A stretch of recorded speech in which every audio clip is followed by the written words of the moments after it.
Jogo até porque temos 3 anos a chegar às meias finais e posso falar em cima da nossa experiência. É um jogo decisivo, é um jogo em nossa casa, é um jogo que vai ter seguramente uma história que só vamos saber no fim e que nós nos vamos preparar para ela. É só isso que eu te posso dizer, porque tudo o resto é o se. E nós não vivemos com os X, vivemos com factos, com realidade, e o que nós controlamos é prepararmos bem esse jogo. Contar com alguns jogadores que jogaram hoje e que seguramente os jogadores que jogaram aqui, é verdade que perdemos, mas aprendemos muito.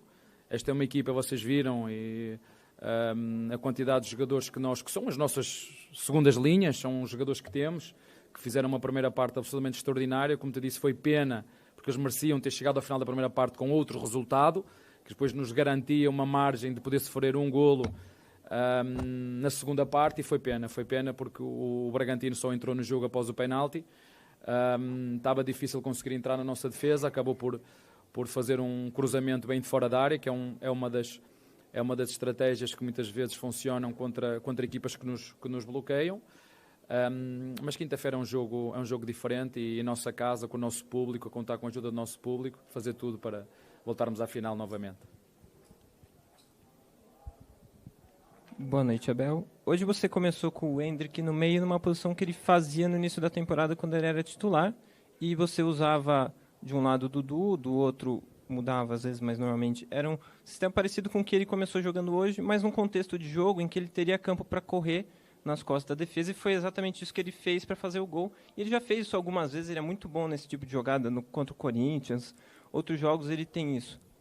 Por isso, às vezes, ele também não é titular, porque esse não é um contexto que ele jogaria? Tira o chapéu para si.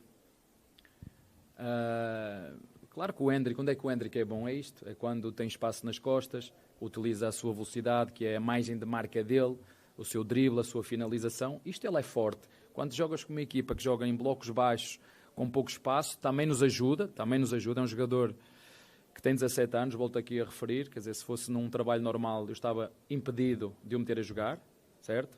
O Luís Guilherme a mesma coisa, se fosse no trabalho normal, não podia, porque isto é exploração de trabalho menor, mas no futebol isso pode. Jogaram muito bem os dois, são dois jogadores que... Eu também já disse isso várias vezes, só que às vezes é preciso estar sempre a relembrar. Já disse várias vezes que esta equipa tem presente e tem futuro. O que às vezes não tem é o futebol brasileiro, não tem paciência para às vezes alguns erros que se cometem neste processo de formação, de haver jogos que as coisas não nos vão correr tão bem. Por isso é que eu disse que hoje, umas vezes ganhamos, outras vezes aprendemos, e acho que hoje foi um jogo, como te disse. Dá os parabéns ao Bragantino, mas nós hoje podíamos ter saído daqui com outro resultado, mas o futebol é isto, o futebol é eficácia, é não cometer deslizes como nós cometemos no primeiro penalti. No segundo golo, acho que são 2 golos, infelizmente, muito consentidos da nossa parte, mas tenho a certeza absoluta que os jogadores que jogaram quiseram fazer o melhor, se prepararam bem, fizeram uma belíssima primeira parte. Sabia que ao longo do tempo, jogando com o Bragantino, aqui em casa, uma equipa que tem jogado quase sempre os mesmos, nos últimos 4, 5 jogos, o Caixinha não tem trocado a equipa, e nós trocámos a equipa toda, que nos ia faltar alguma energia e ritmo de jogo, mas, na minha opinião, estes jogadores estiveram muito, muito bem hoje. Boa noite, Abel. Na sua avaliação, o que foi determinante para o Bragantino conseguir... Penalti. Penalti. Isso para mim é o momento-chave do jogo. É o penalti. É o penalti que, até aos 60 minutos, o Bragantino teve uma oportunidade de perigo na primeira parte, até aí 0. Depois do penalti, sim, carregaram, jogaram em casa, com mais ritmo de jogo, com volume, mas até o penalti nós estávamos completamente por cima, e como te disse, foi pena na primeira parte, naquelas 2 que bateram no poste, uma poder ter entrado, e das outras 2 ou 3 que tivemos, poder ter feito pelo menos mais 1 ou 2 golos que desse essa margem para acontecer algo, como aconteceu na segunda parte, um penalti que caiu assim, que acontece, são coisas de futebol e vão continuar a acontecer.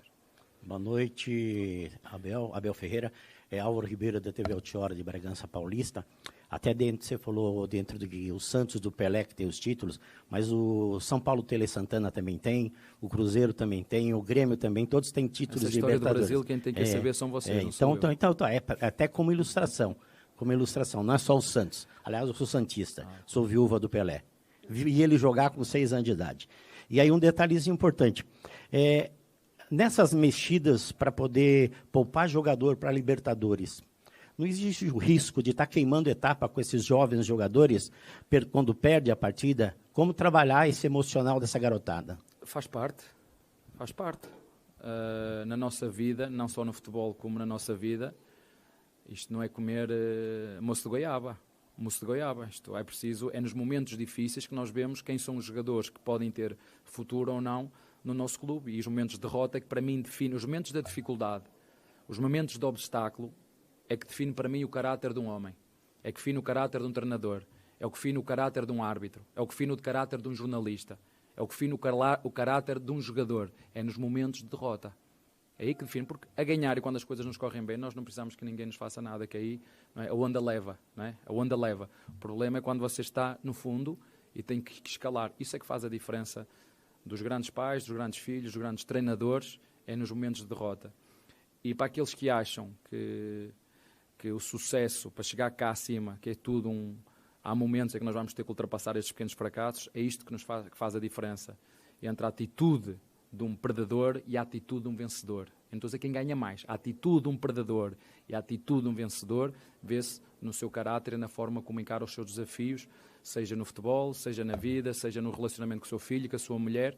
Depois existem os cobardes, não é? que aparecem as dificuldades e viram as costas. E nós, felizmente, temos jogadores que sabemos o potencial que têm, sabemos a idade que têm, sabemos a margem que têm. Agora temos de ter todos um bocadinho de paciência e perceber que vai haver dores de crescimento durante este processo. Como te disse, num trabalho normal, eu seria impedido de utilizar 2 dos jogadores que estou a utilizar agora, não é? Porque supostamente é a exploração de trabalho menor, o que não é o caso, não é? Porque eles adoram e amam fazer aquilo que fazem. E nós, enquanto formadores e educadores, que é o meu caso, eu não sou treinador, formador e educador, perceber e estar aqui para os ajudar naquilo que eles precisarem, a todos eles, nos momentos de glória e nos momentos de desire, como foi hoje, passar-lhes confiança e dizer que estes momentos também nos ajudam a crescer, nos ajudam a criar casca e nos ajudam-nos a preparar para o futuro.